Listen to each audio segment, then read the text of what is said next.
it the official policy of the United States government that there are only two genders, male and female. Okay. Sorry about that. I'm back on this. I had to restart the stream.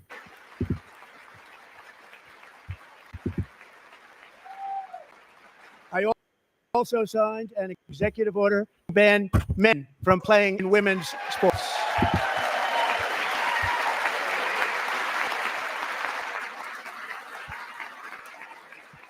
I mean, this was a huge fallacy. I think number one, this is not this.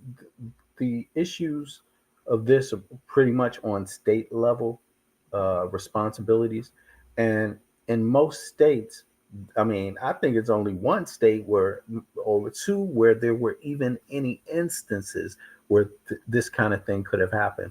But again, it was never a federal mandate that you have to call men women. That wasn't a federal mandate in the first place, and so they use that as some sort of straw argument to basically feed on people's ignorance, right?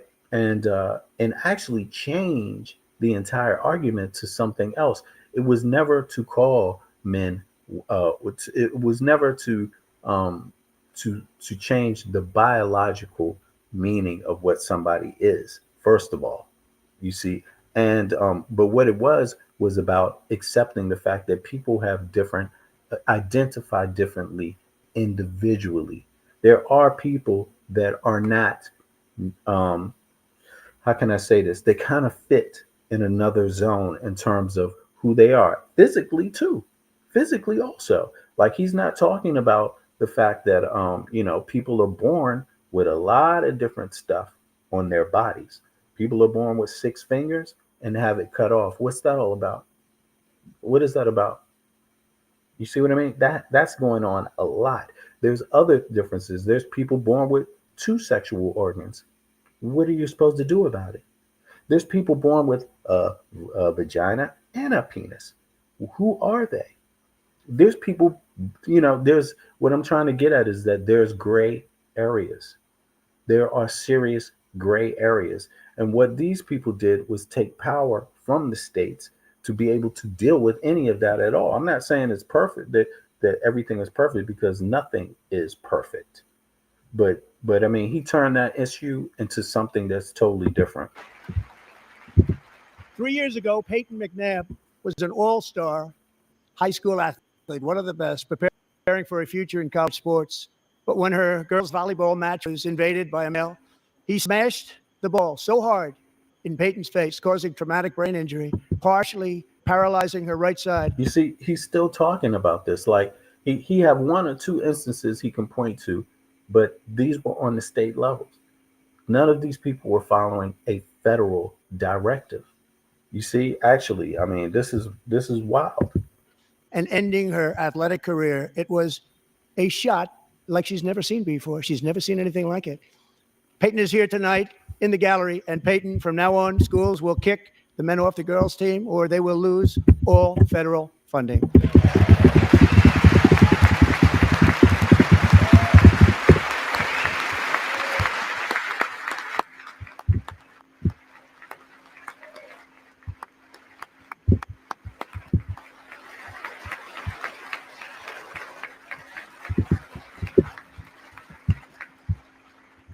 And if you really want to see numbers, just take a look at what happened in the women's boxing, weightlifting, track and field, swimming, or cycling, where a male recently finished a long-distance race, 5 hours and 14 minutes ahead of a woman for a new record by 5 hours.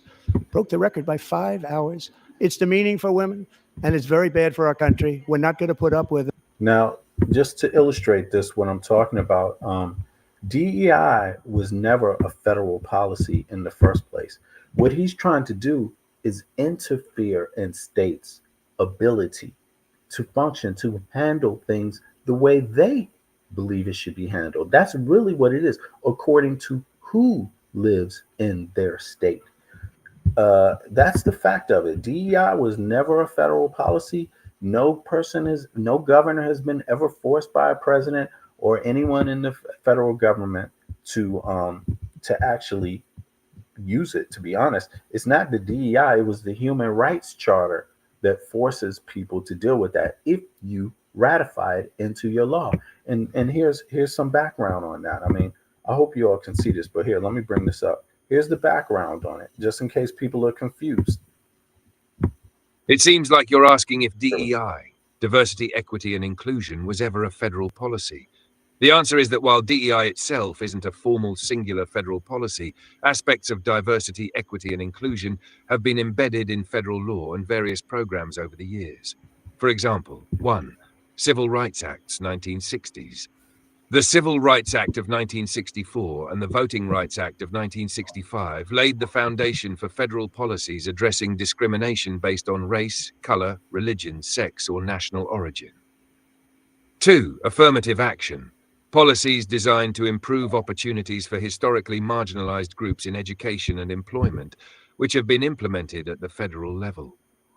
3. Executive orders.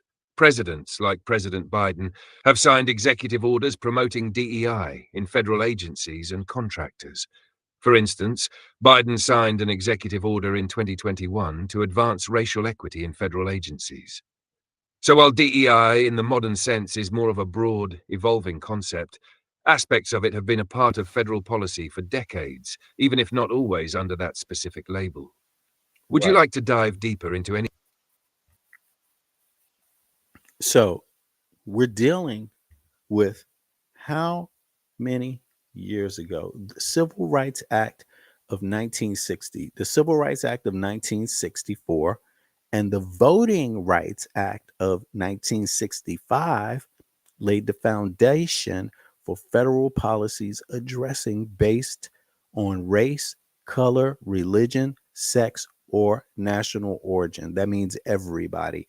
You can't be discriminated on based on your color if you're, no matter what color you are, no matter what race you are, or you believe you are, no matter what, or you believe someone else is, no matter what religion, no matter what sex or national origin. You see, so when he's talking about DEI, really what he's saying is he's going to renege on the Civil Rights Act of the 1960s, because all DEI is what they learned from about discrimination from the 1960s up to now, how they have refined how it can work, but it's not about discriminating about, it's about anti-discrimination. Affirmative action, policies designed to improve opportunities for historically marginalized groups. Something wrong with that? Is there anything wrong with that? I mean, you do know that the Civil Rights Act of 1960s was only passed because African Americans and others were getting their heads knocked. They were getting their heads knocked by sticks with police. They were being beaten in the streets just because they wanted to get to the voting booth, just because they wanted a fair wage for the same job. And this man thinks that from the 1960s, all the progress, all the discrimination has just disappeared structurally and otherwise. I mean, it's gotten refined to where it deals with structural issues, not just physical attacks. You see, there's been structural issues as well. And this man, he has successfully been able to bully people out of it. I mean, That any longer. yeah.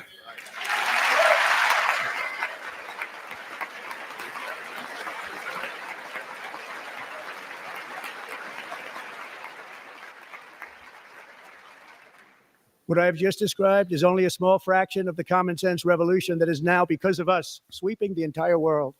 Common sense has become a common theme, and we will never go back. Never. It's a lie. Listen, I want to tell you, in the country that I'm in, actually, they just released a week ago, in addition to their discrimination laws that are more refined, that is more inclusive, that includes more groups of people, right? And structural issues like how you collect hate crime, do hate crime reporting, how do the police address hate crimes, how do they document hate crimes, how do the terminologies, and it's very specific how it's done, because obviously one person could possibly be discriminating.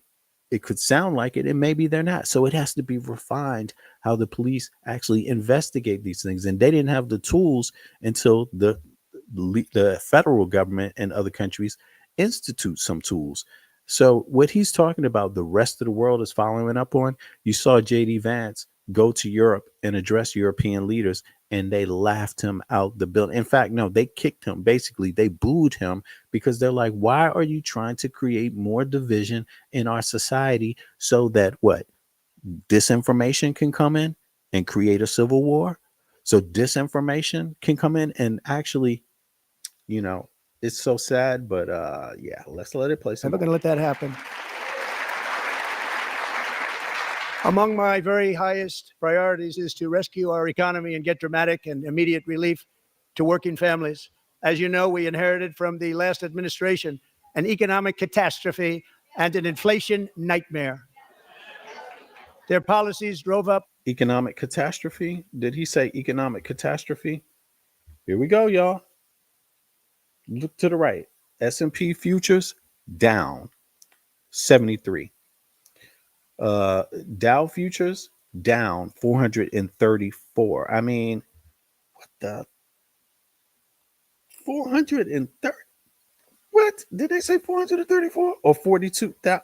Damn, it's down to 40. Let me see what else.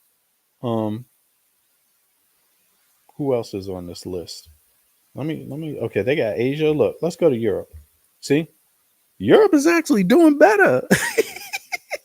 A little bit better, but it's feeling the heat because a lot of the economy is integrated with Canada, Europe, because they buy our products and they sell our products.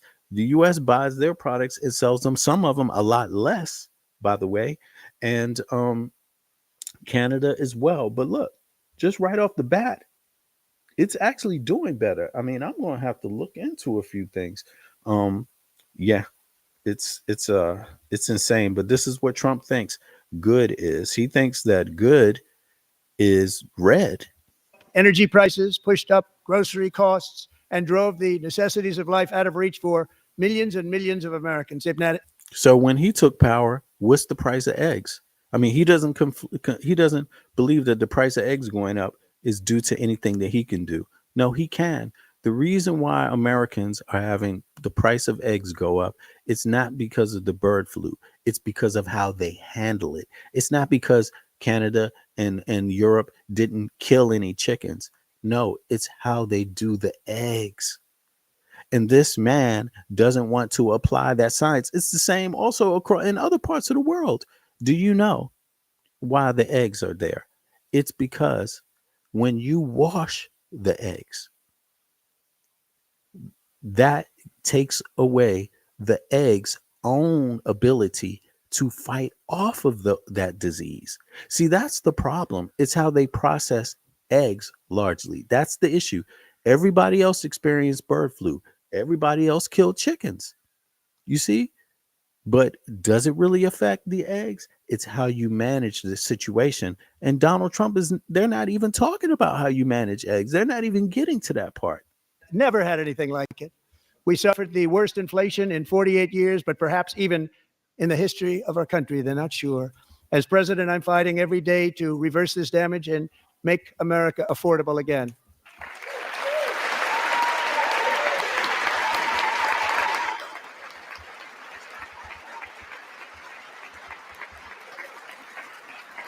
Joe Biden especially let the price of eggs get out of control. The egg price is out of control. Now, the man is just he doesn't care about fact checking. And we're working hard to get it back down. Secretary, do a good job on that. You inherited a total mess from the previous administration. Do a good job. Okay. So look, he says he inherited a mess from the previous administration. Secretary, do a good job. But Trump, what do you yourself know about eggs? Yeah. He doesn't know that much about eggs, obviously, but let's take a little listen. The way eggs are processed in Europe versus the USA has some notable differences. primarily around food safety regulations, washing procedures, and handling. Here's a breakdown. Washing and sanitization. USA. Eggs in the US are washed and sanitized immediately after they are collected. The process involves using warm water to remove dirt and contaminants, followed by a rinse with a sanitizer like chlorine. This is done to prevent the spread of bacteria such as salmonella. After this process, eggs are refrigerated to slow bacterial growth. Europe. In many European countries, eggs are not washed. Instead, they rely on the natural protective coating, called the bloom, that helps prevent bacteria from penetrating the eggshell. This means European eggs are typically stored at room temperature, and washing is avoided to preserve the protective coating. In the event that eggs are washed in Europe, mainly in rare cases for cleanliness, they are required to be refrigerated immediately. Matu. Refrigeration. Eggs are required to be refrigerated throughout the entire process, from the point of sale to home storage. This is largely because washing removes the natural protective coating, making eggs more susceptible to bacterial contamination without refrigeration. Europe. Eggs are often stored at room temperature in most European countries because they retain their natural coating. While supermarkets in some countries like the UK may refrigerate eggs, it's less common in others like France or Italy. Consumers in these countries typically buy eggs from non-refrigerated shelves. 3. Egg labeling and classification. USA. Eggs in the US are classified by size, jumbo, large, medium, etc., and grade, AAAB. The labeling also includes information about whether the eggs are organic, cage-free, free-range, or conventionally produced. Europe. Eggs in Europe are labeled with a system that includes a code indicating the method of production, e.g. 0 for organic, 1 for free-range, 2 for barn eggs, 3 for caged. The labels also specify the country of origin and sometimes the farm or region where they were produced. 4. Antibiotics and hormones, USA. In the US, it's common for hens to be treated with antibiotics to prevent diseases and promote growth. However, hormones are not allowed in egg production, as per the US Food and Drug Administration, FDA. Europe. The use of antibiotics in poultry farming is strictly regulated in Europe. In fact, the European Union has a no antibiotics policy in the production of eggs, and the use of hormones is also banned. 5. Production methods. USA. Factory farming is more widespread in the US, with many eggs coming from large-scale industrial farms that house hens in battery cages. However, cage-free and free-range options are increasingly available. Europe. European countries, particularly those in the EU, have stricter animal welfare laws. The use of battery cages for laying hens was banned in the EU in 2012, and alternative methods like free-range and barn systems are more common. Price comparison, approximation. USA, the price of eggs varies based on the type of eggs, but here are some general price ranges. Okay, these price ranges are not updated, but I'm gonna tell you right now, one of my American associates told me that they got 18 eggs for something. What was the price for 18 eggs? It was something like $19, something like that, almost over $1 an egg in Denmark, for example. And this is the same in Canada. 18 eggs cost you $4. That's it. So again, why can't they simply look towards other industries, other nations that do it better, and then incorporate some of that knowledge? But no, Donald Trump instead wants to preach to other nations about what they're doing wrong. The egg issue is not that hard, Donald Trump. Just get to it. Inflation is not that hard if you try to do something about it, if you recognize the harm you do. But this dude, he doesn't recognize, he don't recognize it.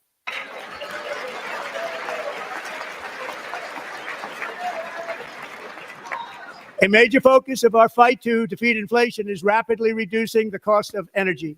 The previous administration cut the number of new oil and gas leases by 95%, slowed pipeline construction to a halt, and closed more than 100 power plants. We are opening up many of those power plants right now.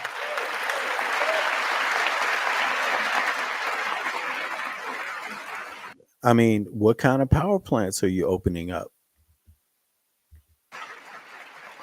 And frankly, we have never seen anything like it. That's why on my first day in office, I declared a national energy emergency. As you've heard me say many times, we have more liquid gold under our feet than any nation on earth, and by far. And now I fully authorize the most talented team ever assembled to go and get it. It's called Drill, Baby, Drill.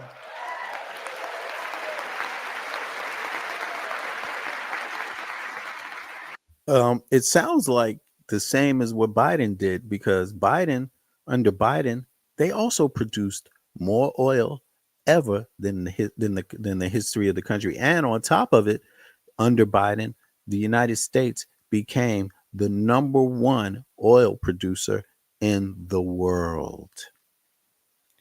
And yet he's talking about drill, baby, drill. But that's not, when is that going to happen? When is that going to happen? When is anything going to really happen that he's talking about? I mean, outside of disbanding DEI.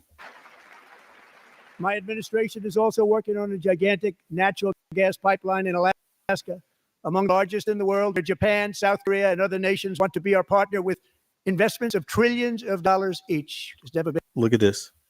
Y'all, you really, this guy, I'm telling you, they have a plan that is very pro-Russian. Why does he need a pipeline from Alaska? What is that about? Like, you're already producing more oil. How did that bring the price of gas down? Listen, if you don't do an executive order on the price of gas, it won't. These oil companies don't have any reason to bring it down, y'all. That's the problem. I mean, you could drill, baby, drill, but if they don't want to lower the price, you won't benefit from it in the United States. Guess who will benefit from it? The other people they sell oil to. That's all this is. And it's actually ridiculous. I mean, who do you want to replace? Who are you trying to replace in the oil market? We already dominated. It's crazy. Been anything like that one. Oil and gas, U.S. is top. Will be truly spectacular. It's all set to go. The permitting is gotten. And later this week, I will also take historic action to dramatically expand production of critical minerals and rare earths here in the USA. This means they're going to go into Native American territory and basically, say, hey, this is our property now. We're taking this land back. We're the ones that's going to decide about. So what about the nature? What happens when there's a spill, a pipeline that burst? I mean, this guy is not thinking anything like that. And again, the United States is already the number one oil producer in the world. So where was the benefit to the public? Why can't he just say, yeah, under Biden, we produced more oil, but the public didn't get the benefit. So now I'm doing an executive order on the gas prices. You can't sell gas inside of America for more than $2 a barrel. Why can't he say that? Why can't he make it $1.90 a barrel? I mean, $1.90 a gallon. I'm sorry.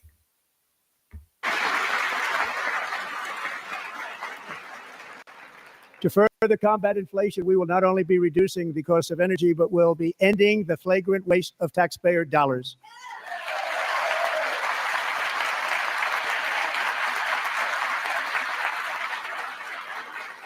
And to that end, I have created the brand new Department of Government Efficiency, DOGE. Perhaps you've heard of it. Perhaps. Sun raised you back. Which is headed by Elon Musk, who is in the gallery tonight.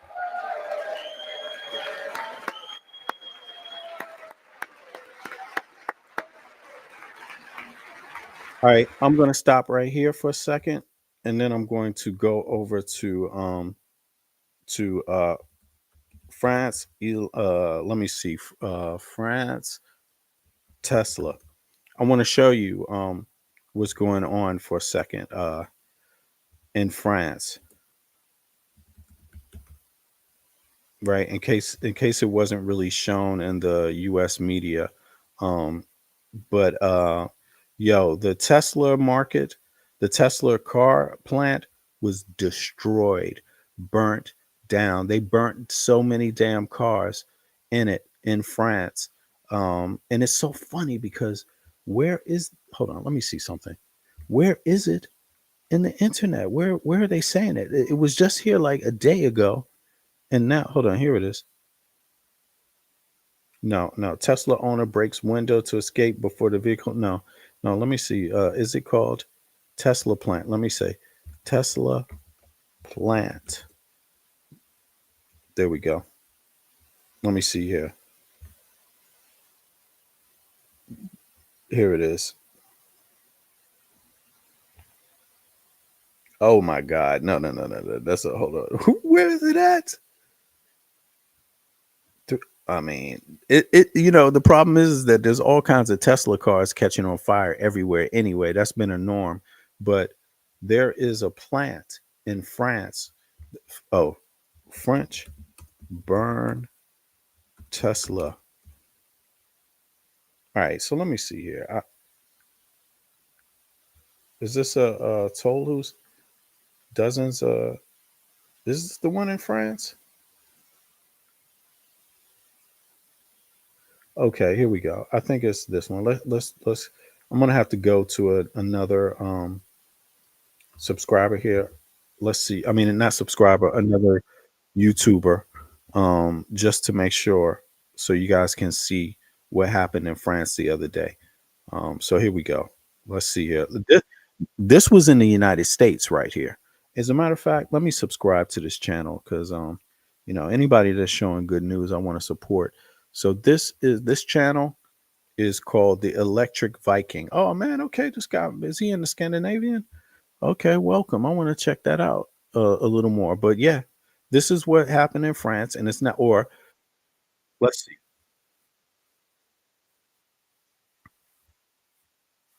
Electric car was attacked. Tesla superchargers have been set on fire across numerous locations in the United States. Someone owning a Polestar electric car was attacked by an anti-Tesla protester who thought the Polestar was actually a Tesla. If you own an electric car and someone thinks it's a Tesla, well, it looks like you could get attacked as well. Attacks on Teslas are going on now all around the world. We know that well over 10 electric cars were set on fire in Germany. We know that someone has been, convicted or found with bombs in the United States, actually setting Tesla vehicles on fire in the United States. We've seen death threats. We've seen all kinds of crazy things, people having to move out of their homes because they own Tesla vehicles in America. But now it's hitting France as well. Hello, my friends. Welcome to the channel. I'm Sam Evans. You're watching the Electric Viking. Great to have you with us. But at this point in time, maybe it's not so great to have you with us because I don't like where this is heading. I don't think the answer to any of this is violence against anyone. It's never really worked. So as I mentioned before, all kinds of insane things have been going on here with protests. Some of it, I understand people's feelings, but it's really kind of getting out of hand now. A dozen Teslas were set on fire at a French dealer, causing nearly $1 million of damage. On Sunday night, it looks like a few different people set fire to more than 12 Tesla electric cars at a Tesla dealership in France, according to a magistrate from the public prosecutor's office. The attack damaged both vehicles for sale and customer cars that were in for repairs.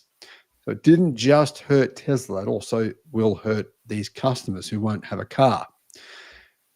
The motive, what is it? Well, they didn't say what their motive was, but it appears to be the latest and maybe the most serious incident amid growing tensions surrounding Tesla.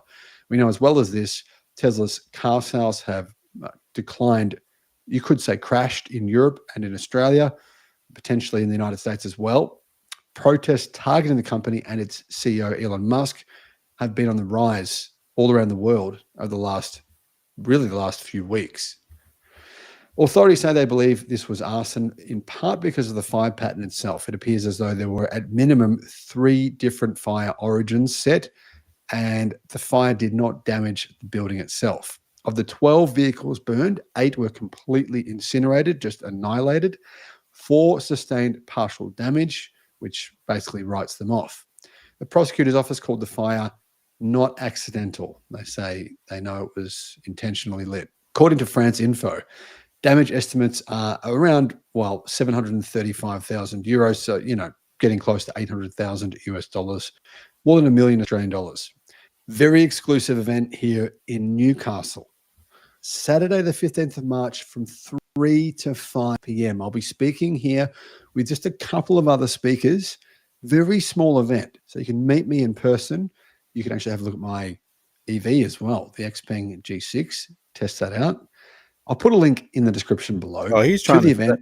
I believe that the Sorry. tickets will probably sell out very, very quickly. So Look. Anyway, but look, let's just go on. This guy, there's been protests all over Europe regarding a lot of things, but one of it is the security concerns that Elon Musk presents in other areas. But it's also about him being coupled to Donald Trump foreign policy. So the result of that has been this. People that bought stock in Tesla, right, and wanted to make some money, people that bought stock in September 2024, right, let's say that, well, it's only some months later. This is October right here. Let me make sure y'all can see this too. As a matter of fact, while I'm doing this, yeah, okay. This is in, let's say, boom, this is October 2024. See, this is coming up to the election. This is October, November, right? See, the election, and people at first were like, okay, Trump, had a little bump there, right? They thinking like, okay, things might go good, and then boom, right here, December 17th, goes down, goes up again, goes down. Now here's January 16th, starts to go down a little bit. February 3rd, you see it's going down, down, and down from there. The last month, down. The last 6 months, down. Year, down. I mean, so if you didn't sell your stock, it's almost down to where it was. Let's see here. Let's go to Max. Look at this. Tesla shed, let's see, it was at 500 here, 500 here, November 2029, December, something like that. It has shed half. It's almost half. It's down to 300, maybe a little lower than 300. Let me see. What does that say? Yeah, it's lower than 300. It's 265 right now. So that means it lost half of its value. Damn, it lost half its value, y'all. That is not an accident. That's not something you could turn away from and just say, it's probably going to get better. Let me tell you, these people hate Elon Musk. And you know what they love more than Elon Musk? Their own sovereignty. And they see Elon Musk as a threat to their nation's sovereignty. So Elon Musk, Tesla, and anything connected to Elon Musk is basically finished in Europe. It's basically finished. It's probably finished in Mexico too. And guess who's going to pick up the pieces? Other manufacturers. Now, here's the thing. China is the main one. China is definitely benefiting from this. They're selling more electric vehicles while Trump is talking about build, baby, build. But he's willing to give only Elon Musk an avenue to try to continue his car dealerships. But the other American car dealerships, look at this. We talking about American car dealerships. This is not good. Let's see here. USA car market stocks.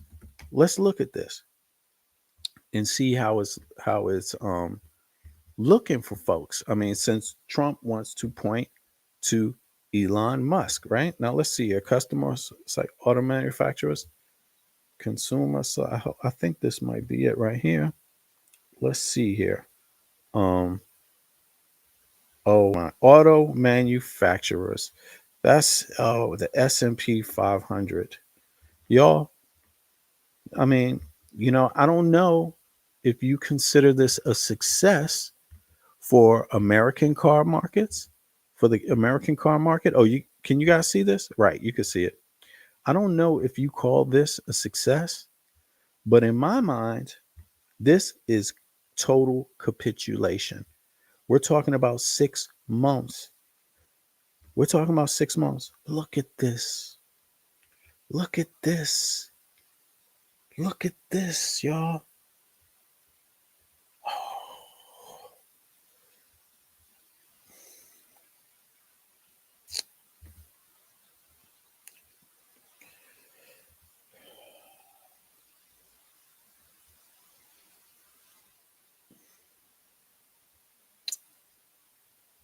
This is December. This is today. How many car manufacturers, American car manufacturers, do you think are caught in that? Well, let's take a look. Tesla is down, right? Oh my God. This is ridiculous. Minus 34%. I mean, I don't know if that's how far they're going back to do the minus, if it's a year ago or whatever. But let's check some more. GM minus 12.75. Why isn't Trump talking about that? Ford, American company, minus 4 or 5. So what is he doing to help Ford? Rivian Automotive, anything there? You know what I'm saying? I don't know where's Rivian at? You know, Tesla ain't doing. You could make all the Tesla cars you want. Where are you going to sell your Tesla cars? He just opened a new automotive plant in Texas, but where are you going to sell your cars, bro? He doesn't care, and this is a total capitulation. I mean, it's damning. It's really damning. Look, high growth companies, GM. Why is it minus 12? Look at the Chinese car manufacturing. Look at their success. Up 141. I mean, if I wanted to get rich, to be honest with you, I just invest in a Chinese car manufacturing company, because you ain't going to get it investing in Tesla, and you really won't get it with Donald Trump investing in an American company. And these American companies, some of the parts are being made in Canada, some being made, but these are U.S. companies. These are U.S. companies.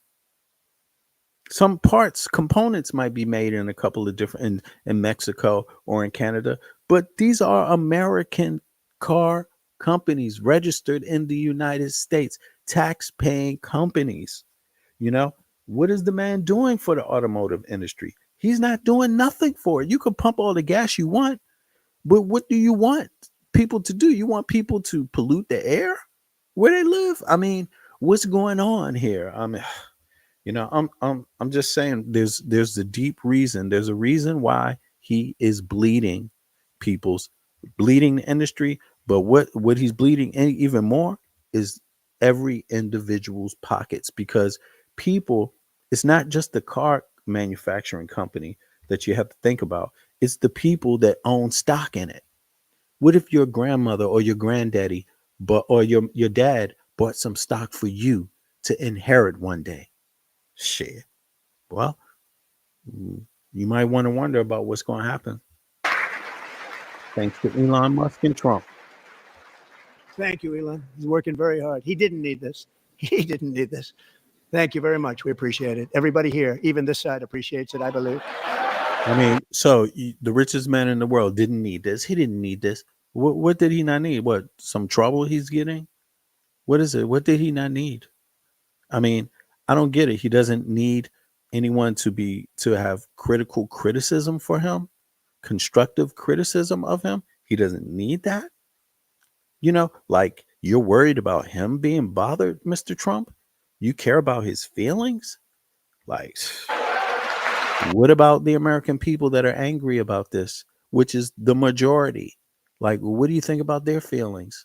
They just don't want to admit that.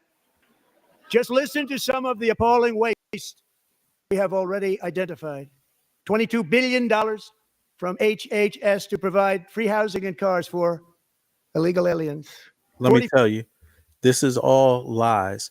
If you have a problem with any type of law or any type of corruption, where's the place that you're supposed to bring it? So a real conversation and intense and detailed conversation where the evidence is provided and shared with the American people. What's the name of that place? It's the very building that he's standing in.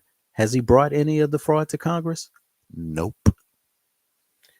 He hasn't. Congress hasn't discovered any fraud because Congress hasn't been given a chance to look at his evidences. $55 million for diversity. And that's on purpose. He doesn't want to go to Congress. That because it's not because they can't pass the vote without the Democrats, because they're the majority party. It's that they don't want to have the conversation in front of the American people. So he won't go to Congress. City equity and inclusion scholarships in Burma. $40 million to improve the social and economic inclusion of sedentary migrants. Nobody knows what that is. $8 million to promote LGBTQI+ in the African nation of Lesotho, which nobody has ever heard of. $60 million for indigenous peoples and Afro-Colombian empowerment And they're laughing. In Central America. Afro-Colombian empowerment in Central America. Okay. So you see, this man is a racist because if anybody knows, right, why would you be against Afro-Colombian empowerment where they used to be slaves, where they have historic issues with structural, just not only, I'm not saying that's the only kind of discrimination that exists, but structural. I mean, when was the last time you seen even though they in some of these states, they're the majority in some of these countries, when's the last time you seen a black president there? America, $60 million. Or anyone that's a part of the Afro-Colombian community. When was the last time you seen that? And again, empowerment, what does that mean? What does it mean? It just means like some states may not have money to take on projects that they even want to take on. And so if someone wants to help them do that, they're open to help to doing that, because guess what Colombia is to the United States? It's the number 2 biodiversity nation in the country, in the world. So that means it's number 2 in the world for animal life and plant life, right? How does the United States benefit from that? All types of ways, all food, medicine, all types of ways. Who do you think is working in those fields? Who do you think is working in those manufacturing companies? A lot, loads of Afro-Colombians. So why would your interest be, why would you show anti-sentiment towards them? If the Colombians are okay with it, why would you interfere with that? It's because Donald Trump he needs division to thrive. $8 million for making mice transgender. This is real. $32 million for a left-wing propaganda. All right. So now let me just flip over to the fact-checking part, because, I'm not trying to be a disinformation spreader. And unfortunately, that's what Donald Trump used the Congress for. And it's the most obscene demonstration of disinformation spreading. So I have to stop it at that point. But let's go over to CNN and see what fact checking they did on this. The president is headed to Capitol Hill for his first major address to Congress of. Oh, wait a second. This is the wrong one. Sorry. Where is it at? The fact checks. Here we go. Boom. It's coming up. Boom. Fact checking. Is it this one? Oh, hold on. Is it this one? Let me see here. Yeah, that's it right there. Let's go. Here we go. For a deeper dive and a fact check on many of the claims the president made last night, I'm joined now by our White. Let me slow it down. You see how much I had to speed Trump's slow ass speech down? His speech was like he could barely get it out of his mouth, but it was a speech. But to me, he didn't look too good. But let's Laura see. Barone Lopez. Laura, so let's just start with some of the biggest claims of the night. What stood out What's to you up, in Donnie? terms of the areas that President Trump focused on? So this is not an exhaustive list, but these are some of the key misleading, exaggerated, or false statements that the president made, starting with. I mean, she said it's an exhaustive list. it's sad, y'all. The fact that he said 21 million undocumented immigrants entered the United States under Biden. It was actually under 11 million, and many were rapidly expelled. He said that 350 billion has been spent on supporting Ukraine. It's actually just over 180 billion.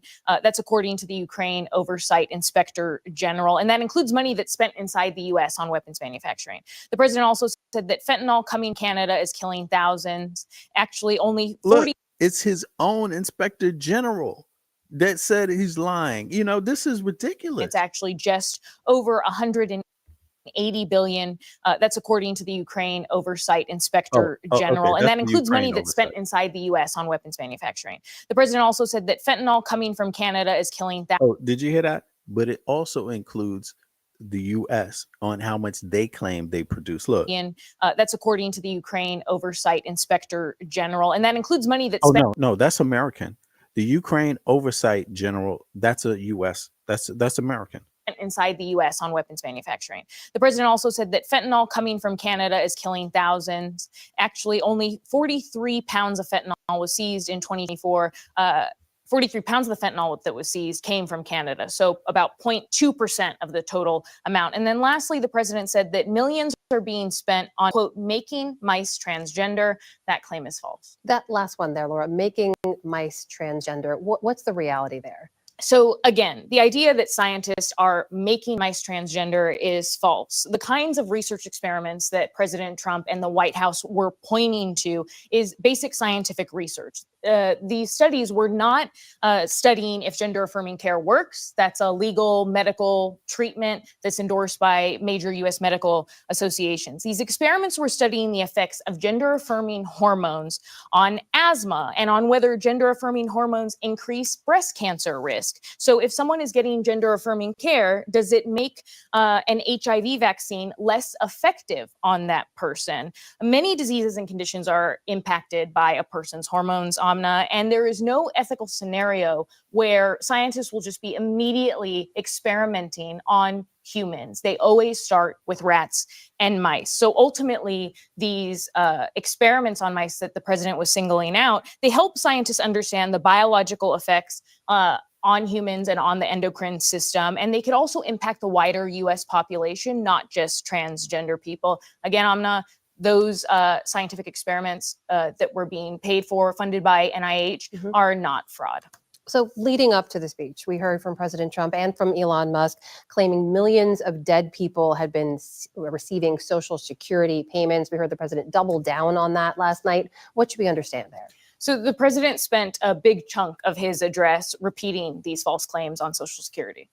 We're also identifying shocking levels of incompetence and probable fraud in the Social Security program for our seniors, and that our seniors. 1.3 million people from ages 150 to 159, and over 130,000 people, according to the Social Security databases, are age over 160 years old.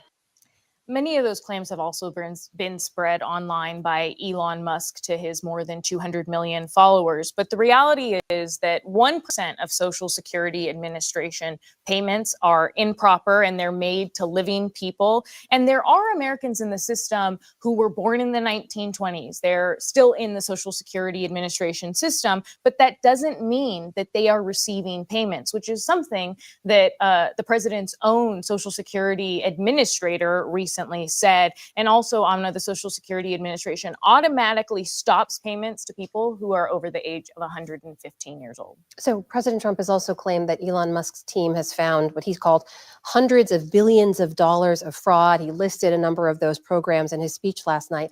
Are those canceled government contracts, are they all fraudulent?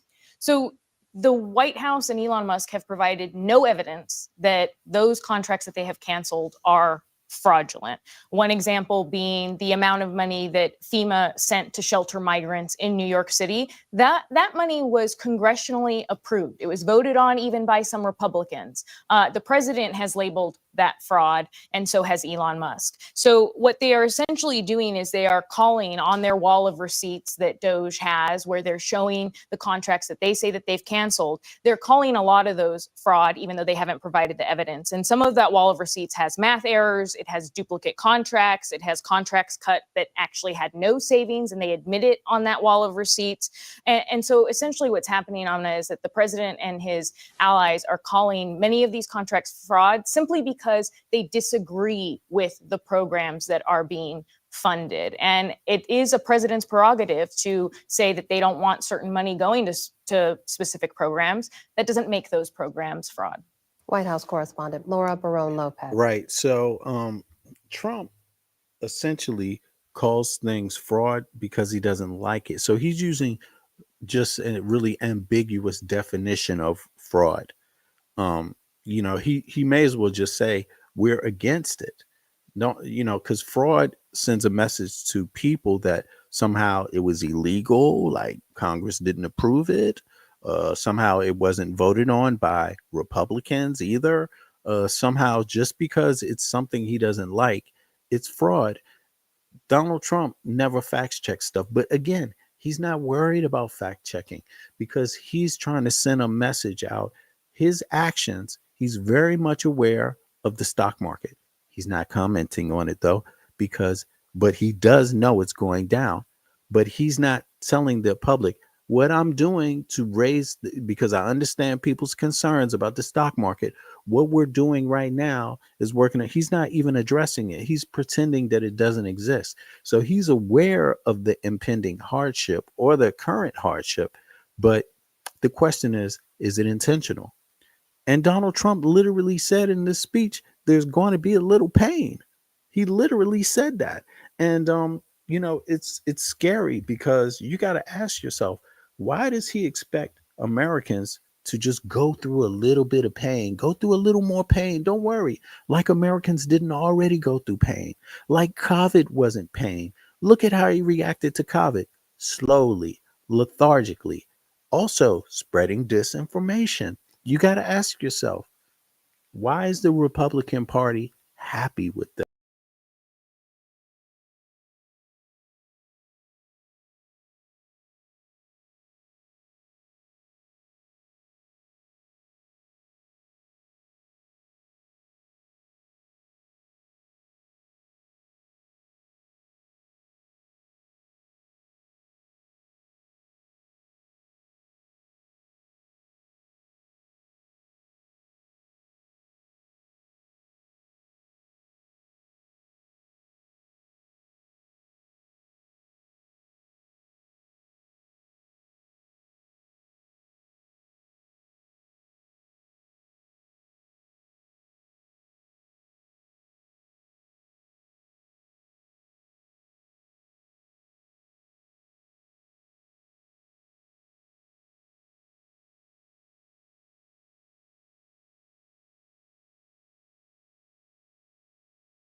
You see? So he tied that. He's talking about Mexico. I'm sorry. He's talking about Mexico and Canada, right? And that they're ripping off people. But let's see, Trump's trade agreement with Canada and Mexico.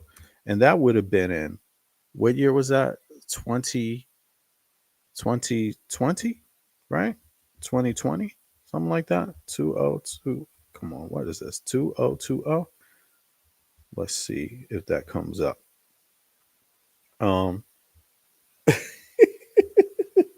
This is ridiculous.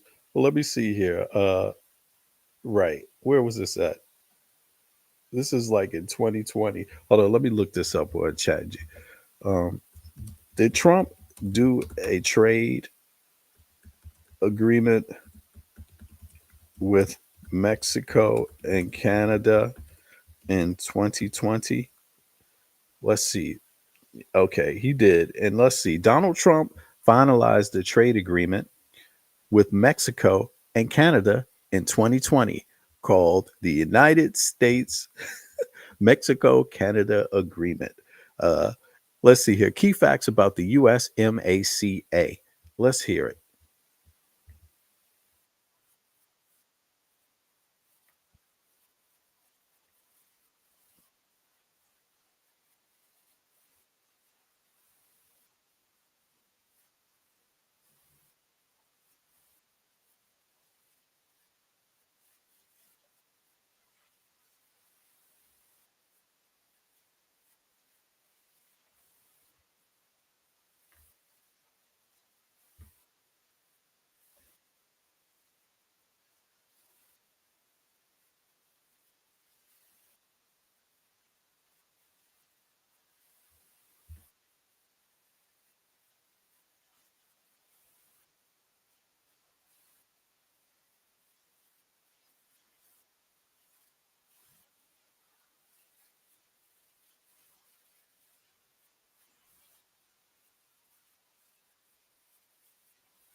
Let me see here. Yeah, because I want to show people Trump's own words. I mean, it's crazy. Let's see here. Let's see here. Can y'all see this? It's ridiculous. Let's see.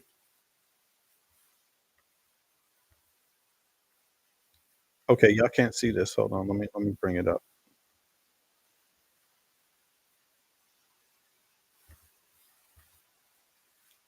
Oh, 2 seconds. Where is it at? Oh, here it is. Sorry.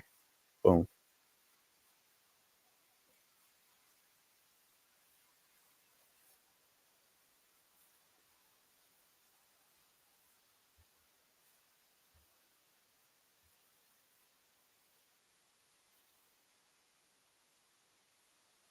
You see, so this was in 2020. But let me see here. Let me see here. What is this called? Trump speaks about the let me see here. What did they call it here? This was called the what? The oh right, here we go. It was called the USMCA. USMCA. You know this is back a long time ago because he doesn't even talk about this. Oh, right. Let me see here.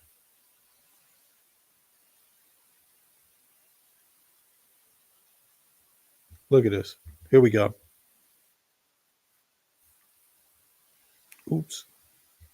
Did I mess something up? Right, here we go. Turn this down. Okay, here we go, y'all.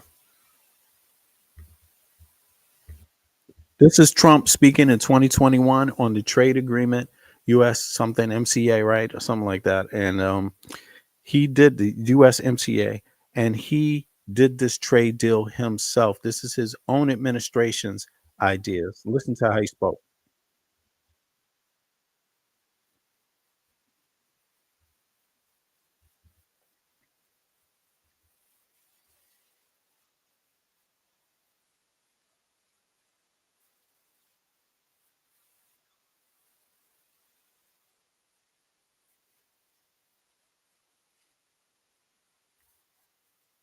For people that don't know, Washington, D.C. was actually built on top of a swamp. Before that, it was a swamp. Not where the capital is, But if you see, the Capitol is at the top of a hill. That's why they call it Capitol Hill. And when you go west, right, it goes down into what used it's called the mall today, but that used to all be a swamp, and that swamp connected all the way across to the Potomac River. You see that entire area, and this is where the capital and the new capital of the United States was built. It moved from Philadelphia or Philadelphia, Pennsylvania, to Washington D.C. after it was attacked by the British. I forget what year that was, but that was quite some time ago, some generations back.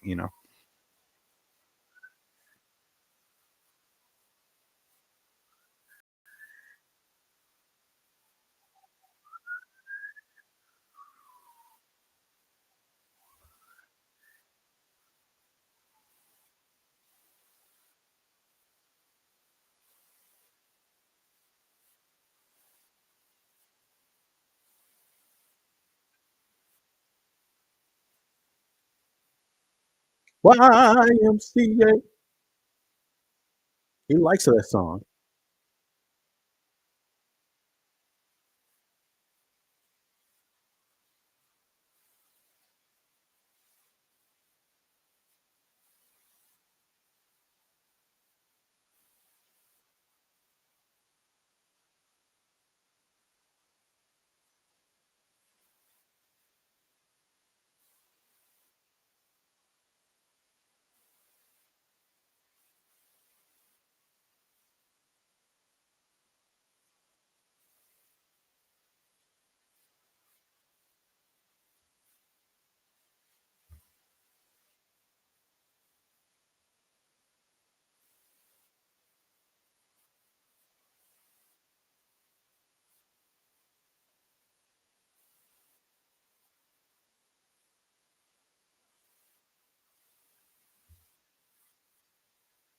Uh-oh.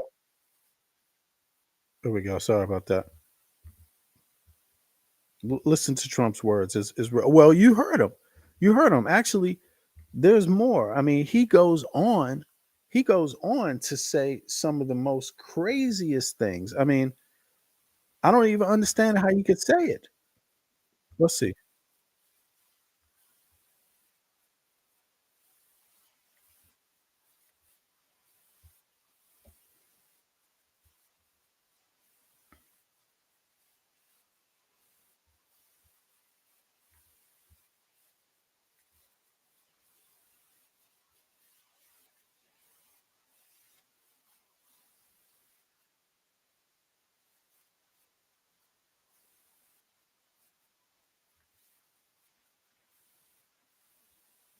He, he likes that word biggest. The biggest. That's all you have to say, and that makes it good. Big could be bad also.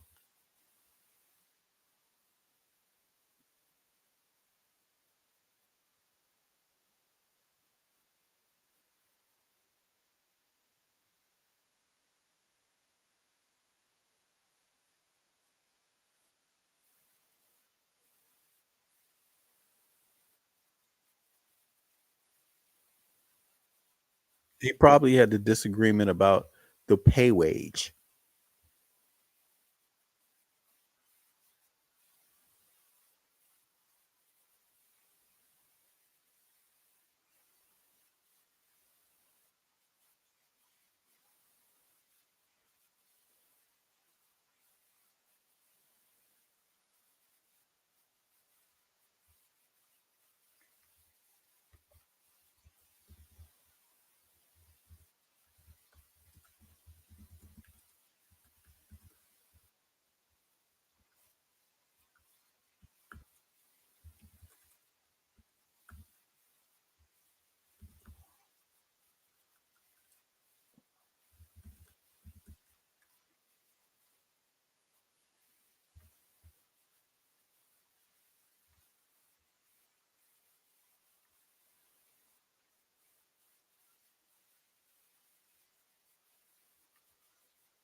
Okay, these commercials keep popping up. Hold on 2 seconds again. Here we go. Okay, so that one. Now check out what he said. This is ridiculous. Check out what he just said recently about this. I mean, I don't really understand how he feels like it's okay to just go on, but let's see here. Oh, this is the same one. Hold on. What's the old remarks? Dad, where did that come up at? Oh, was it here? 1 second. Hold on. Can I pull this one up here? Let me just go to this, and then I can pull it up. Let's see here. It's probably better to watch it here. Right. U.S. Okay, no. Okay. What are his recent remarks on why he is terminating the USMCA? Sorry, it found me. It didn't quite get my question, but let me see here. It's coming up. Trump made some. He pretended like he wasn't the one that made the USMCA, essentially, and he made a lot of comments about it. Now let's see here. Is this the reference that we got? Look at this. The video's taken down. That is really really weird. But let me see about the Guardian, USMCA. Uh, okay, let's see here. I think this might be good if they have a video to it. But if they don't, what the heck? We just move on with it. But first, what the heck is this, man? It's so many advertisements this day on every single thing that you try to check. Can I play this? Okay. Do they have a video? Nah. Commerce? No, they don't have a video. Why is that? Anyway, in any case, let's see here. I can read it off. Former President Trump has recently expressed intentions to renegotiate the United States Canada trade deal. Let me see. The trade deal he initially championed in October 2024 during a speech. Uh, is that during a speech in Detroit?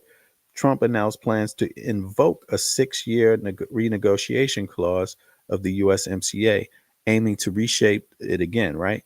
Trump's recent criticisms of the USMCA center on his belief that that agreement has not sufficiently benefited American manufacturing workers as intended. He urges the additional measures are necessary to protect U.S. industries and reduce trade deficits. How do you reduce trade deficits? By crashing the car market. I mean, in the United States, it's crashed.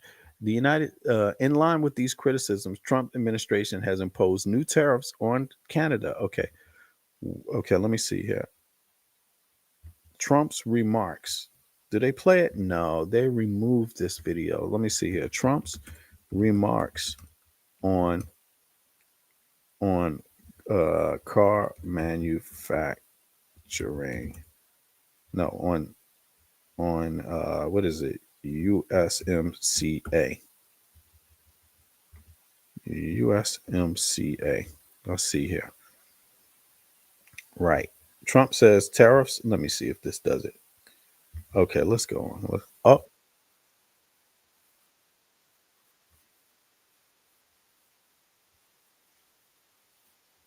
what the heck? Oh, it's here. What is this? Is it playing?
It's ridiculous his comments about Taiwan because, you know, does he really think Taiwan is making cars? Who does he think what's going on there?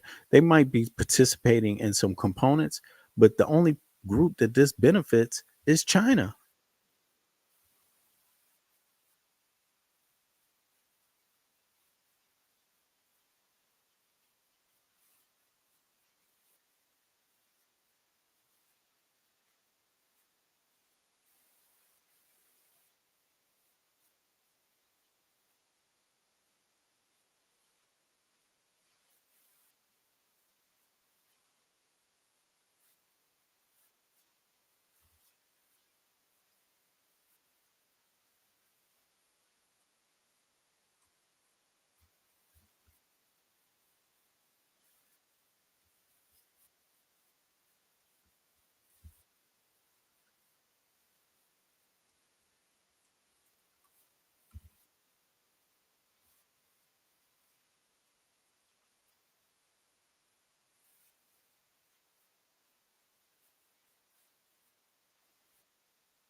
Now, that's key.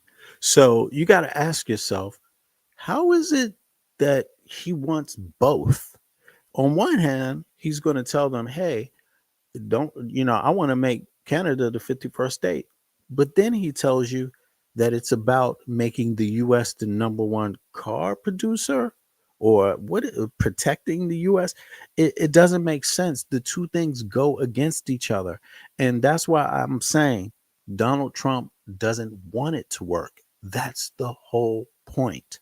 Donald Trump wants everything to stop working, and he wants to do it for a reason. What do you think the reason is?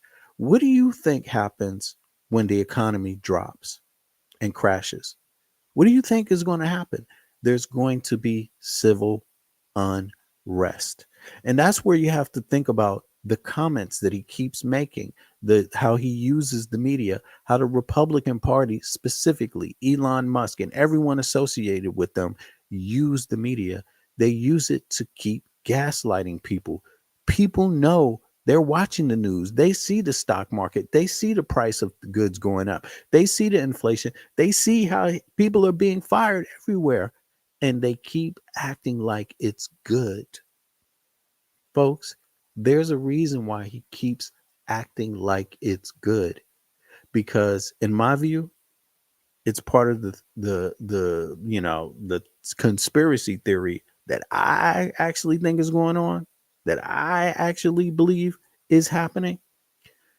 He is trying to buy time to bleed people's pockets, to harm people, everyday people, so they cannot fight back against the United States being bought and controlled by people like Elon Musk, like everything. They're going after American people's actual freedom. They're going to totally wreck everything. And he keeps coming out with these comments to try to make it sound like there's hope. Like, hey, you guys just don't understand, because he's buying time. Because every day there is inaction. Every day people are not pushing back. Every day people are a little bit in doubt about what's going on, or a little bit confused and don't really think it's going to be that bad. When they start thinking, this is getting bad, he's giving them reassurances. Don't worry, it's not going to be that bad. It's just going to be a little pain. Y'all, you live in a country, the United States, where people have been talking about civil war. The right has been talking about civil war, committing civil war against others in America for decades now. That is what has been behind Republican Party. That's been a part of their base. Right now, it's almost all of their base. Before, it might have been 20. The people that weren't down with that, they kicked out. They brought in the richest man in the world to do internet campaigning for them, buying companies just to spread disinformation. Calm down. It's not going to be that bad. It's just this reason and that reason. Don't worry. You don't understand. Of course, the stock market is going down, but here's the reason why it's going down. It's because of fraud. Don't believe the numbers. We have numbers that show fraud, but we don't want to bring it to Congress so the American people can see what we found out. It's like they're buying time, y'all. And I'm saying every day, where something starts inching up, costing a little bit more every day, goods and services cease just a little bit more or slow down a little bit more. It's inching up to something. I'm telling you, it's not an accident. People around the world are beginning to adjust, and they're looking at the United States like something is going on there, like something is happening. And I'm telling you, I don't wish it to happen. But I'm just saying, y'all, what situation would you like to be in if it happens? Would you like to be in a situation where your bank account is on zero and you can't escape? When they start instituting laws that are even more extreme, they already removed the FBI from the equation. You think the FBI is going to investigate hate crimes? Don't you know that they're talking about freeing the police officer that murdered George Floyd? Seriously, like, you have to start thinking, is this lawlessness about to be unleashed on the American people? Being ahead of the program is better than being behind the program. And I'm just saying.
I mean, first of all, that's the most extreme. You know how long it's going to take for them to make any kind of change like that? The things are so integrated, it's not possible.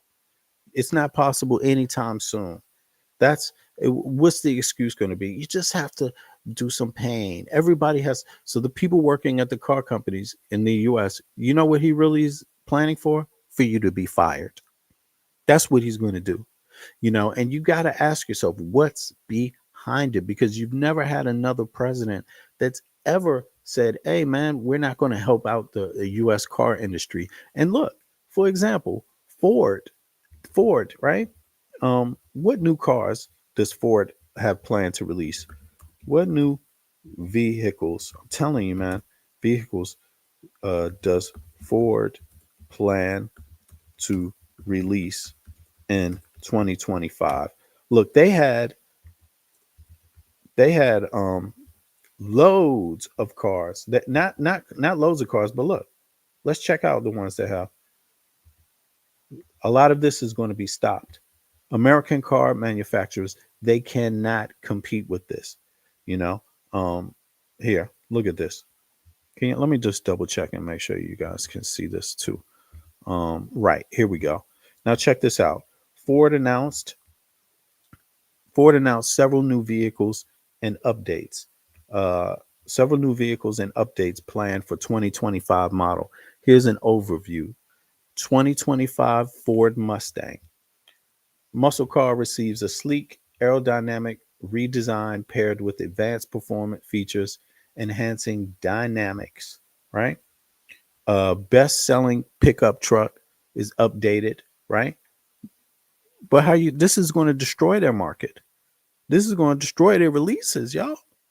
2025 Ford Explorer, 2025 Ford Expedition, 2025 Ford Everest. Uh, Let me see here. What USA EV manufacturers have cars scheduled to be released? Let's see here.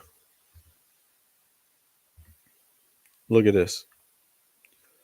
Jeep Recon, right? That's by Jeep. I mean, we haven't even heard about that, but let's see what Jeep is looking like. Um, let's go over. Let me pull up the stock market for Jeep. Let me see here. Jeep stocks. Let me see here. Jeep company stocks. Right, here we go. And I think that's made by Chrysler, right? Let me see here. What does that look like? I mean, you already kind of know what it's going to look like, but here it is for y'all, right? Oops, did I show that? Let me go back. Is this the new one? Chrysler. Oh, this is 3 months ago. I'm sorry. Did it go up? What is that about? How was that? Fiat. Oh, this is the Fiat Chrysler. Hold on. Let me see. That's a small car, but hold on.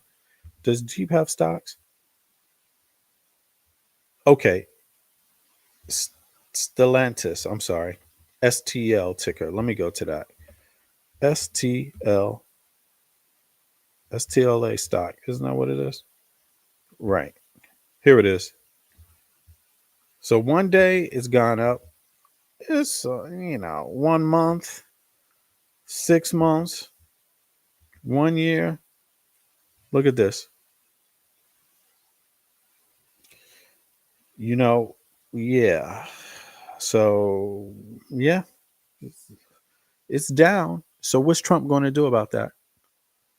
He's seen this going down, started going down 2024, May 2024, kept going down September, election. And look, now it's this year. This is election time, right? This is election time, and it's gone down even less. And yeah, I hope people get on board with this, because this is not good for anybody. And Yeah, I wish I had more to say about this, but let's go.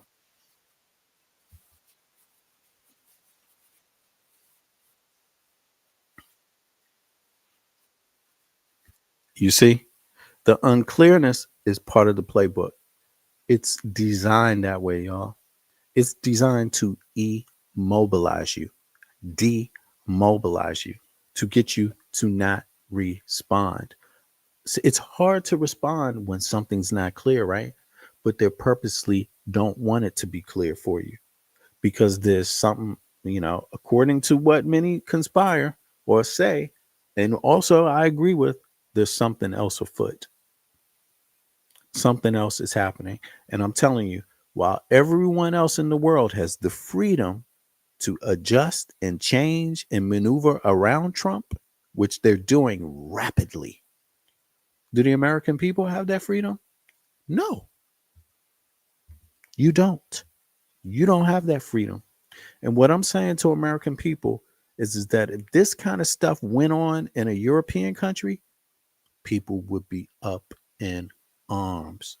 You already see how they want going after Trump. I mean, not Trump, Tesla. He's finished in Europe. Tesla is done in Europe. They don't want the Starlight program. They're canceling that. They don't want any other type of program. Also, Canada, it's finished. It's finished, but it's still alive in the US. Very, really strange, right? It's still alive in the US, but Trump doesn't seem to have any words for auto manufacturers. The only words he have is, hey, I'm making tariffs. But what do the auto manufacturers say about it? Right? That's the curious part. So you got the Jeep coming out, you got Cadillac coming out with an e vehicle. It's planned for 2025. Hmm. You got Chevrolet UNEX EV. That's coming out. These are all luxury cars. Chevrolet Blazer EV, Tesla Model 2, which is not going to work. Americans ain't going to buy it. But people will buy Chevrolet. People don't hate Chevrolet. They hate Elon Musk. Chevrolet got two EVs coming out. That people don't hate Cadillac. Where is his words about GM and Cadillac? They got a luxury brand. Look, luxury brand Cadillac truck and Cadillac car. An electric SUV that combines the performance with upscale features. The Lyric has contributed to GM's growing EV market share, which currently stands at 12%. I mean, in the US, second only to Tesla. However, potential policy changes, such as the possible repeal of the 7,500 federal EV subsidy, could impact its affordability and sales, y'all. Really? I mean, look, I'm telling you, and it's driving the market down. Let me see here. Cadillac. That's General Motors. Let's go to General Motors stock. Let's see here. General Motors. General Motors. GM, right. There we go. Let's see here. Here's GM.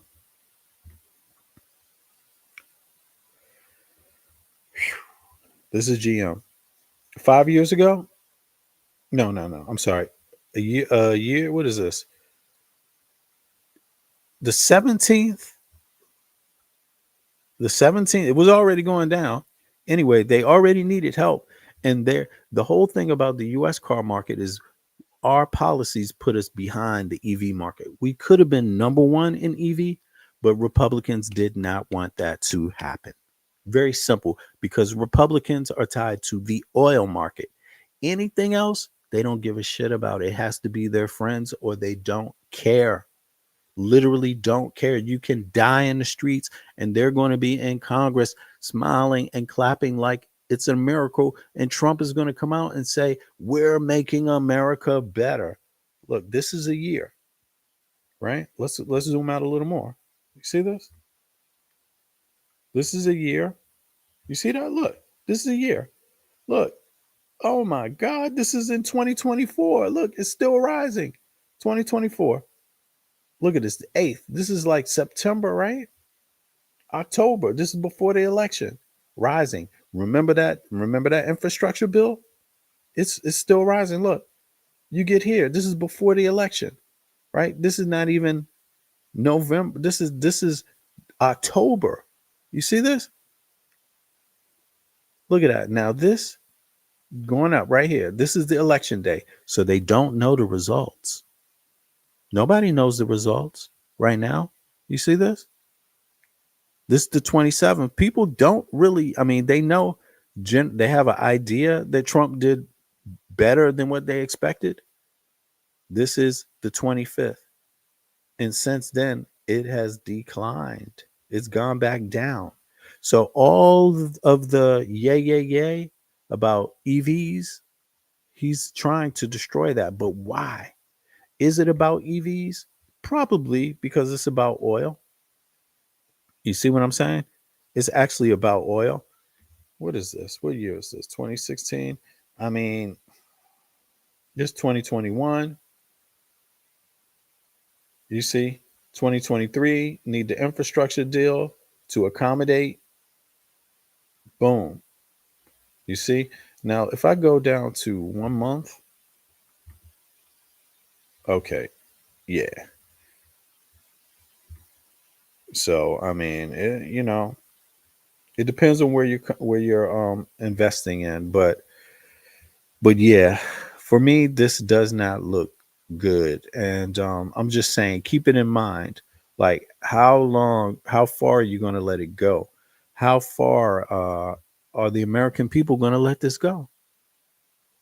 I mean, how far? How are the USA companies doing with Trump tariffs according to the current stock market? And I only look at the stock market because people, just so people know, we're talking about industry here. So it's an easy look into industry. It's not the only way, but it's a quick look into it so people have an idea of what's happening. Because first, when the market goes down, it takes some months and then they start firing people. And Trump is already firing folks in the federal government. Let's take a listen. Can y'all see this? Yeah, let's take a listen to this and see what it sounds like. Oops. Damn. What happened? Sudden. Yeah. Okay, here we go.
Right. And we're talking about, here we are again. And let's see here.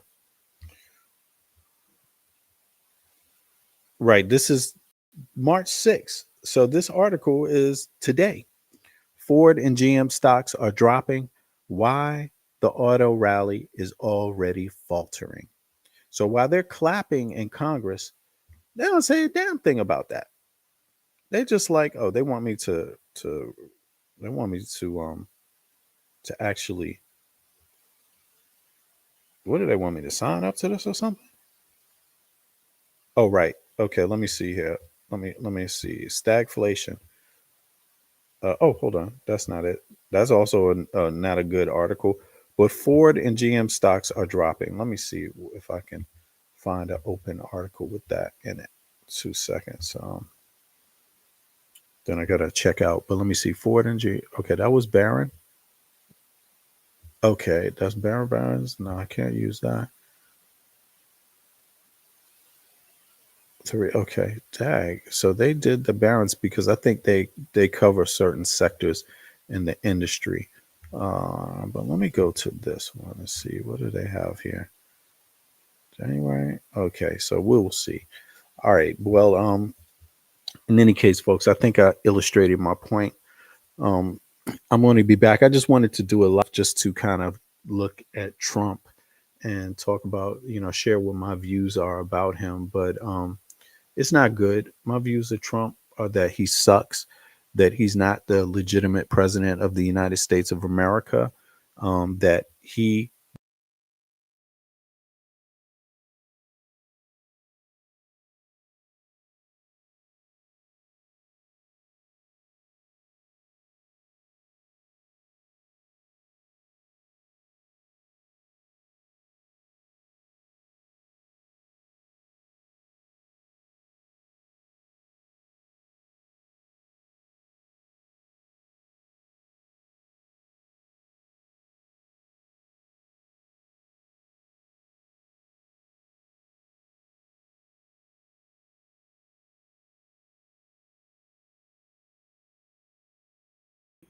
became the president to basically cause harm and to stop the progress.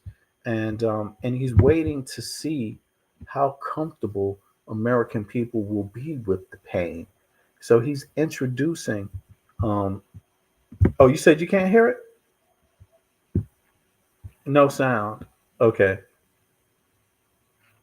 Oh, hold on. Somebody else just logged in here. Let me see. Yeah, but my thoughts are they're going to bleed people's pockets so they can't fight back. You have the richest man in the world who's been illegitimately allowed to roam through everything outside of Congress's approval, and they're doing it for a reason. He wants to own it, first of all. So he's going to help Trump do whatever he has to do so he can own the United States of America. I'm talking about every single thing. Um, why? Because that's what oligarchs do. That's what happened in Russia. That's why Russia really doesn't have an industry today because the oligarchs ran it into the ground, you know? But let me see here. We got a new listener, 2 seconds. It's Michael, right? Let me just make this a little bigger so I can read it. Trump, Putin, new enemies, John, Boeing, GMF, and Stellarness. I'm sorry, it's because the type text is very small in this program. Communists and mafia like practices of dictatorships to destroy. I'm serious. And listen, anybody that's a new listener, I appreciate you for coming through here because I don't stand alone. I know I don't stand alone, and you don't stand alone. And people are starting to take notice and should take notice. It doesn't matter where you are in the world. This, what Trump is doing, is going to hit you. But Michael, let me ask you this. Who do you think in the world has the most to worry about in terms of their lives being threatened? I mean, because my theory is that the people in the United States have the most to fear because no one can come and save you. Nobody. That's going to be a difficult task to come and save you. That is going to be a difficult task. Although there will be war. Although if there's a civil war, people will try. But why should it go that far? And there has to be a lead up. If there's going to be something like a civil war, there has to be a lead up. But what do you think the lead up is going to look like? Do you think the lead up is going to look like good times? Like, yeah, you get a raise at your job. Yeah, let's hire more people. Yeah, let's make housing cheaper. Yeah, matter of fact, let's let every education be free. Oh, and by the way, Hospital, everyone should have access to the hospital. Do you think the lead up to a civil war is going to look like that? Or do you think the lead up to the civil war is less of you are going to have health care? Less of you are going to have access to information, to education, I'm sorry. Less of you are going to have access to fair housing. Less of you are going to have civil rights. Less of you, do you think more of you are going to have higher inflation? The poor, the middle class. I mean, the egg prices are going to go up. What other prices have gone up? Matter of fact, let me go find out. Can I find that out? What goods have gone up in pricing in the USA in the since Trump? Okay, since Trump has been president. Let's see here. Maybe I should have maybe asked about the let me pull this over to you too. Let me pull this up on the screen. Let's see here. Boom. Okay. Look at this. Since Trump has been president, I mean, let's just look at the list. And I don't know how much people get made, but I know inflation is hitting the world, but it ain't hitting every place like this. And a lot of it has to do with policy inside of countries, you know? Matter of fact, let me shut some of these screens down too so the stuff can work a little faster. I got a lot of links open right now. Let me see. Let me go back to this one. Can I get that? Is it working? Come on. Let's see. Let me go back and just try to refresh it, see what it does. Was it my internet? Hold on. Yeah, let me close some more of these down. Sorry about the delay. All right, let's see here. Is it looking better? Yeah, here we go. All right, so let's go here.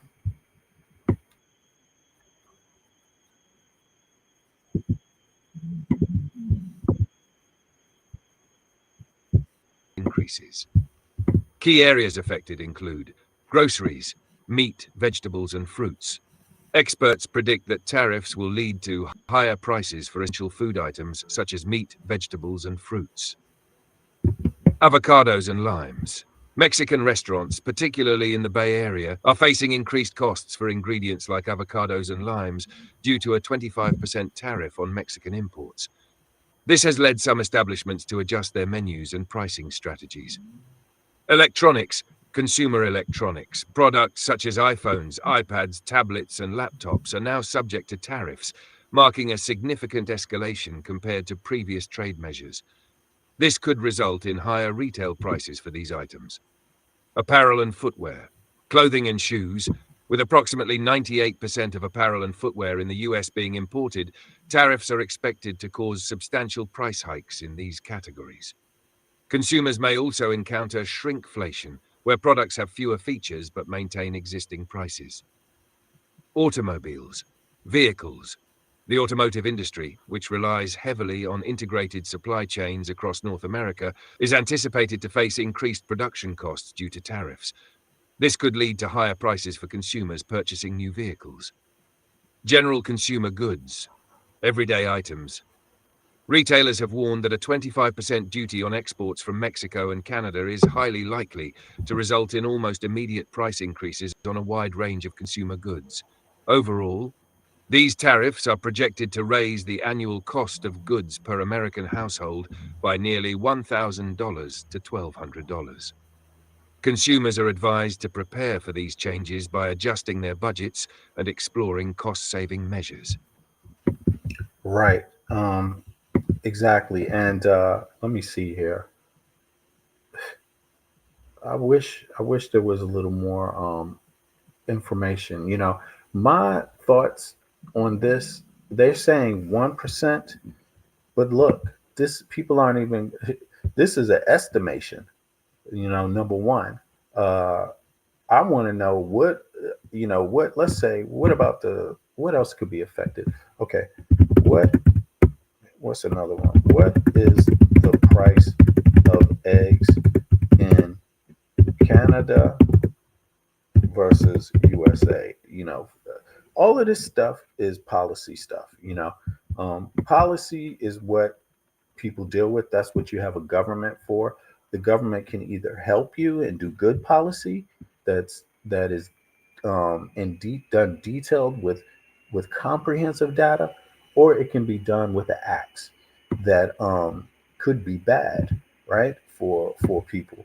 And yeah, this is just really, really As of bad. early So March let's check it out. 2025, egg prices in the United States have experienced significant increases due to an ongoing avian flu outbreak, while prices in Canada have remained relatively stable. United States, the average price for a dozen grade A large eggs has reached approximately $8, with Oh, prices in some regions nearing $9 per dozen. it's not even this Canada, now. in Canada, retail price for eggs ranges between CAD 6.92 and CAD 17.65 cents per kilogram, translating to approximately CAD 3.14 to CAD 8.01 per pound. This pricing equates to roughly CAD 1.42 to CAD 3.63 per dozen, depending on the region and specific egg size. Factors influencing price differences. Avian flu impact. The United States is experiencing its worst avian flu outbreak in history, leading to a significant reduction in egg-laying hens and subsequent price increases. Supply management. Canada's egg industry operates under a supply management system, which helps stabilize prices and supply, mitigating the impact of external factors such as disease outbreaks. In summary, as of early March 2025, consumers in the United States are paying significantly more for eggs compared to those in Canada, primarily due to the severe avian flu outbreak affecting U.S. poultry farms. Right, but it's also the way the eggs are handled. We covered that already. But here, let's see this. Now they're going to give a rundown, and this is not even the best accurate information. This is probably a week ago. You know, I can keep asking and get more precise, but let's see here. Let's talk about beef protein for people. As of early March 2025, beef prices in the United States have experienced significant increases due to a combination of factors affecting both supply and demand. Price increases. Wholesale prices. In February 2025, wholesale beef prices range between $7.49 and $15.66 per kilogram, approximately $3.00 to $7 per pound. Retail prices. Consumers have observed higher prices at the retail level, with increases attributed to reduced cattle inventories and supply constraints. Contributing factors. Cattle herd reduction. Ongoing droughts have led many cattle producers to downsize their herds, resulting in tighter beef supplies. Increased production costs. Higher feed costs and elevated interest rates have added financial pressure on cattle producers, contributing to the overall rise in beef prices. Has Trump talked about that? Trade tensions. Recent U.S. tariffs on imports from Mexico, Canada, and China have raised concerns about potential retaliatory measures, further straining the beef supply chain. These factors have collectively led to higher beef prices, impacting both consumers and producers. Now, I'm going to tell you something. This is extreme. I didn't even know that just on the retail, even outside of the tariffs, it already doubled. It's been doubled since February. You know, now, beef, right? Now, the thing about it is a lot of these things that they talked about, look, cattle herd reduction, ongoing droughts is what's affecting it. That's climate change. What's Trump doing about it? Increased production costs, higher feed costs. That's drought. What's Trump doing about it? What's he talking about it? You see, and that's dangerous for the middle class and the poor. That is, for the poor, it's genocide. How are you going to eat if the prices of fruits and vegetables go up because of what? Global climate change. Really, it does that, and you can't even really grow that much fruits. I mean, look at California. Look at California. They've just been hit with fires. You all, this man is giving poor people no place to escape. And in other countries, poor people are still citizens. They still have rights. They still have a right to some kind of decent life. Just they may not have the extravagant life, but at least they got a roof over their heads. If they want to do better for themselves, if they want to improve their education, at least they can get access to school. If they're in a job and they get sick, at least they can get medical care. Yo, people better get serious about what they call this stuff, because this is not just regular policy. You've never seen this kind of policy in the United States before. And it's okay to be scared. It's okay to be scared and react. It's okay to be scared and react to save your damn lives. And I'm going to tell you, if there was a plot to starve the American middle class and poor so they can't fight back, if there was a plot, you think he would tell you? He's not going to tell you. Just like everybody else in the world is like, what's Trump's plot against us? Because people are like, this dude is our enemy too. Yo, folks, this guy is the enemy of the American people. Just get it straight. He is planning to cause you harm. Now, we don't know that for a fact, but it damn sure looks like it is. And when it looks like a duck and walks like a duck, hey, I'm going to tell you, I'd rather be ahead of the program because I'm not rich. I don't want to suffer. I don't want to suffer in any place. But this, again, is self-induced policy. That means someone's brain told them to do this. This didn't have to happen like this. Trump's policy with everyone is aggressive and hateful and destructive by nature. Just at its lowest level, it starts off with the most destructive and harmful elements. And then he tries to, speak about it like it's not that way to calm people down. No, it's there, and it's going to produce harm. It's going to produce harm for most Americans, because most Americans aren't billionaires. Most Americans are not millionaires, and a million ain't even much anymore because of inflation. Y'all, this is an attack on the everyday American citizen, which is the far majority of people. Whether you're white, whether you're black, whether you're straight, whether you're gay, and I know a lot of people are so scared of what a gay person can do. Whether you're anything, no matter what you call yourself, if you are not a millionaire, Donald Trump is coming for your home. He's going to wreck your families. He's coming to harm your kids. That's what this is about. And he's going to divide you enough so you can't fight back.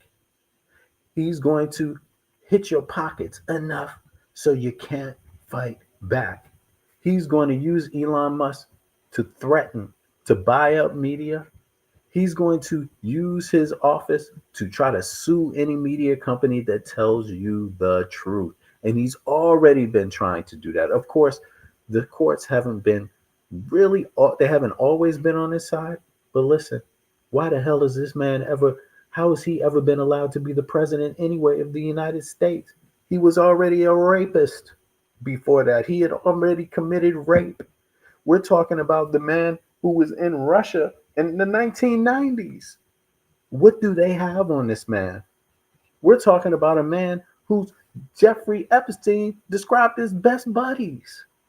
Jeffrey Epstein said he was Donald Trump's best friend, and this man was a trafficker of minors, a sex trafficker, among other things, because you don't know if he was committing espionage.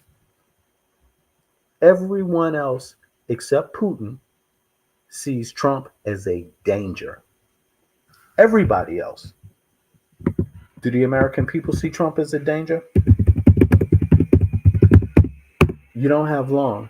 The international currency is still the dollar. The United States is about to lose that under Donald Trump. That means nobody's going to be trading in dollars anymore. No international. That means even less money for American producers. That's what that means. Because for them to sell products and export them, you lose some value just because you're gonna have to trade in your currency to another currency before you even are allowed to buy something. I'm talking about importers. I'm sorry. Before you're allowed to buy something, you're gonna have to exchange your money to another currency now. I mean, soon. I'm telling you, it is coming, folks. And don't sit back and just wait, because most of you people can't afford it. You just don't have the money to do it. You don't have the security to do it. You just don't. And anybody asking you to sit back and remain calm, not that anybody should be asking you. And I'm not saying Dems are asking anybody to be calm. Democrats are telling people to hit the streets, God damn it. And you should be out there with them, even if you're not a Democrat, because it won't matter if you're a Democrat.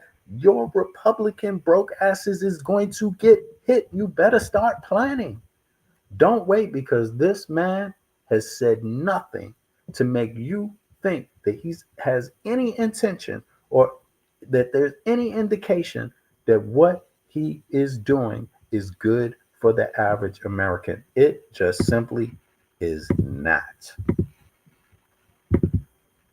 Let's take a look. Goods as well. What else do we know about the China response to the U.S. tariffs? Yes, again, going exactly by the playbook like clockwork. At 1 p.m., seconds after that, China released its slew of countermeasures, pretty extensive this time round compared to the previous round in February. They're targeting up to 15% tariffs on a list of U.S. goods. I'm just going to go through them very quickly. 10% on pork, beef, soybean, sorghum, fruits, vegetables, and dairy products. The one on soybean, of course, had been highly anticipated. And 15% tariffs on wheat,